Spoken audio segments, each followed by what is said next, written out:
Sir Dussehra मेळावा होतोय, CP साहेबांची भेट झाली, मीटिंग झाली, कोणाकोणाबरोबर काय झालं नेमकं काय ठरलं? नाही, आज दसरा मेळावा यशस्वी करण्याच्या दृष्टिकोनातून मुंबई पोलिसांचं सहकार्य अपेक्षित आहे आणि मुंबई पोलीस आयुक्तांनी आम्हाला ग्वाही दिलेली आहे। Joint C P law and order and joint C P traffic यांच्याबरोबर बैठक झालेली आहे आणि त्याचं नियोजन कसं असावं या संदर्भातल्या चर्चा झालेल्या आहेत। जे बाहेरून शिवसैनिक आदरणीय मुख्यमंत्री एकनाथ शिंदे साहेबांचे विचार, जे बाळासाहेबांचे विचार ते व्यक्त करणार आहेत, त्या ऐकण्याकरता लाखो शिवसैनिक संपूर्ण महाराष्ट्रभरातून येणार आहेत। तर त्यांचं नियोजन व्यवस्थित व्हावं, कायदा सुव्यवस्थेचा कुठे प्रश्न निर्माण होऊ नये आणि हा कार्यक्रम अति उत्साह आणि आनंदाने आणि यशस्वी व्हावा या दृष्टिकोनातून आजची ही बैठक होती। दोन मेळावे होत आहेत, दोन्ही मेळाव्यामुळे कुठेतरी कायदा आणि सुव्यवस्था बिघडू शकतो। दोन्ही गट समोरासमोर आल्यावर कायदा व्यवस्था बिघडू शकतो, कारण अशा प्रकारची दादरमध्ये देखील घटना झाली आहे। ती टाळण्यासाठी काय सांगण्यात आलं, काय आवाहन करण्यात आलं? नाही, कुठेही कायदा सुव्यवस्थेचा प्रश्न निर्माण होणार नाही याची आम्ही संपूर्णतः ग्वाही देत आहोत आणि सगळेजण वंदनीय शिवसेना प्रमुखांचे विचार त्या ठिकाणी ऐकण्याच्या दृष्टिकोनातून जे एकनाथ शिंदे साहेबांनी जो संकल्प केला आहे की वंदनीय शिवसेना प्रमुखांचे विचार पुढे न्यायचं, हिंदुत्वाचे विचार पुढे न्यायचं, तर त्याकरता ते विचारांचं सोनं लुटण्याकरता येणार आहे। त्यामुळे कायदा सुव्यवस्थेचा प्रश्न नाही, हा एक दसरा मेळावा आहे आणि कुठेही आपण पाहाल इथं दसरा मेळाव्याची परंपरा, तर कुठेही लॉ अँड ऑर्डरचा प्रश्न कधीच निर्माण झाला नाही। तेव्हा एकच दसरा मेळावा होता, यावेळेला दोन दसरा मेळावे विविध विरोधी गटाचे आहेत, त्यामुळे हा प्रश्न उद्भवतोय। नाही, हा प्रश्न आम्हाला तुम्ही विचारला तर आम्ही सांगतो तर प्रश्न असा प्रश्न उद्भवणार नाही, अशी परिस्थिती उद्भवणार नाही आहे हे आम्ही सांगत आहोत। बाकीचा प्रश्न दुसऱ्यांना विचारा तुम्ही, आणि दुसऱ्यांना हायकोर्टाने तशा सूचना पण दिलेल्या आहेत की तुम्ही टोमणे मारू नये, तुम्ही त्यांना हायकोर्टाच्या स्पष्ट सूचना।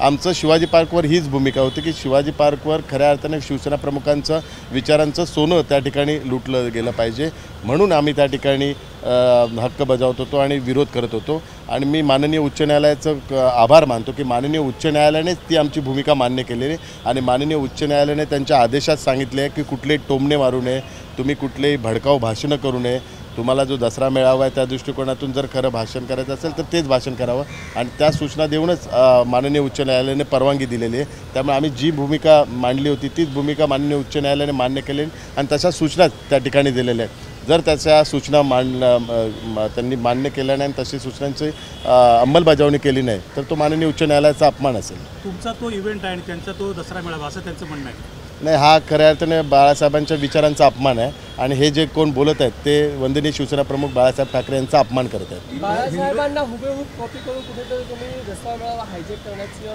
प्रयत्न तुमचा आहे असं भाजप शिवसेनेच्या गटाकडून। नाही, आपण हे माननीय मुख्यमंत्री एकनाथ शिंदे साहेबांनी हा बाळासाहेबांच्या विचारांचा वारसा पुढे घेऊन जाण्याचा संकल्प केलेला आहे।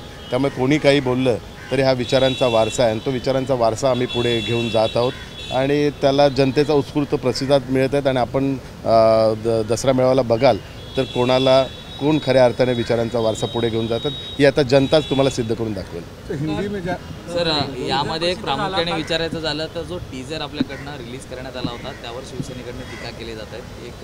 एक मैदान, एक नेता, एकलव्य आणि एकनाथ, त्याचबरोबर एक निष्ठा ही दिसून आली नाही असं देखील आरोप आहे। नाही, हा मी जो हे प्रश्न उपस्थित करतायत ते बाळासाहेबांचा अपमान करत आहेत, बाळासाहेबांच्या विचारांचा अपमान करत आहेत आणि त्यामुळे जनताच त्याचं उत्तर देईल। विरोधी पक्ष नेते अजित पवार म्हणतात की मी अगोदर उद्धव ठाकरेंचं भाषण ऐकणार, नंतर शिंदेंचं ऐकणार। नाही, ज्यावेळी गटप्रमुखांचा मेळावा होता आणि त्यावेळी आपण बघितलं असेल की त्या व्यासपीठावर एक खुर्ची खाली होती आणि ती खुर्ची भरण्याचा प्रयत्न विरोधी पक्षनेते अजित पवार करत आहेत आणि त्या खुर्चीवर बसण्याचा प्रयत्न अजित पवार करत आहेत। भविष्यात आता ती व्यासपीठावर खुर्ची खाली दिसणार नाही, त्या ठिकाणी विरोधी पक्षनेते अजित पवार आपल्याला दिसतील। हिंदी में जानना चाहेंगे, आज सीपी से आप लोगों की मुलाकात हुई, किस बात पे चर्चा हुई? सामने दशहरा मेळावा है और उसको लेकर के किस पे चर्चा हुई? नहीं, दशहरा रैली के पूरा आयोजन के लिए लॉ एंड ऑर्डर और ट्रैफिक के जो जॉइंट सीपी है उनके साथ और माननीय पुलिस आयुक्त तो उनके साथ हमारी मीटिंग हुई और ये दशहरा रैली यशस्वी करने के लिए पूरा प्रयास हम लोग कर रहे हैं। पूरे महाराष्ट्र से शिवसैनिक वहाँ पे आएंगे।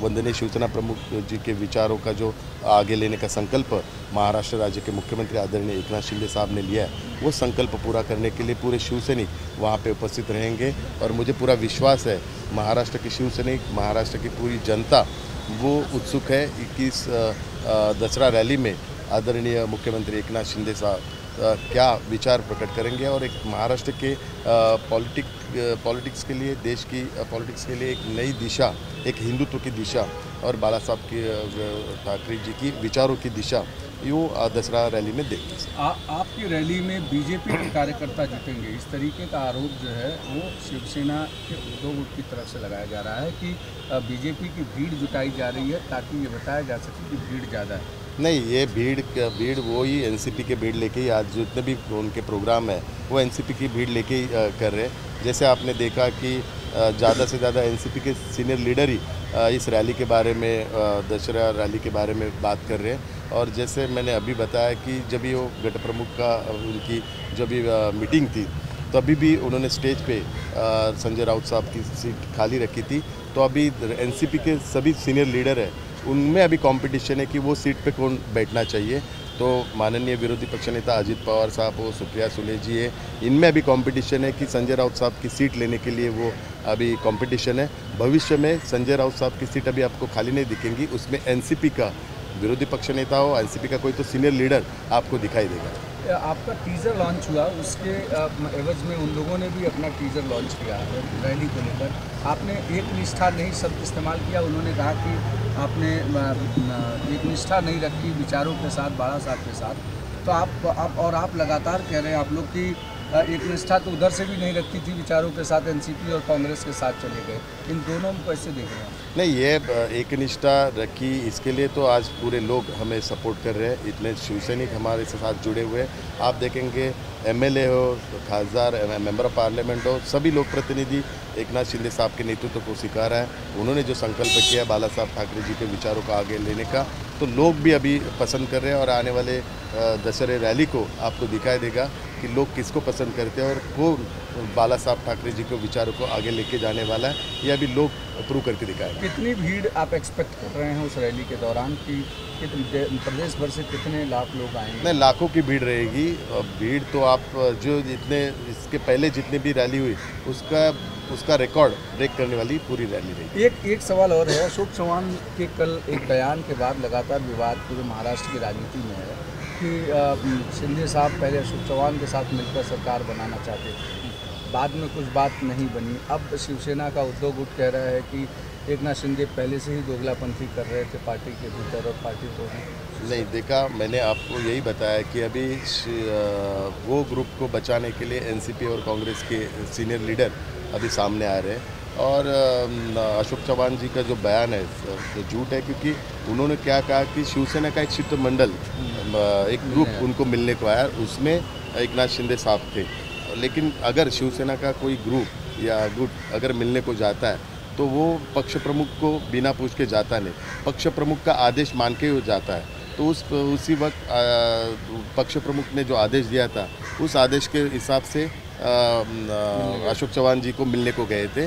तो ये पॉलिटिकल बयान है और उसका जवाब आशीष शेलार जी ने भी दिया हुआ है। उनके बहुत सारे जो अगर ऑडियो निकालेंगे तो अशोक चौहान का जो असली चेहरा है वो लोगों के सामने आएगा।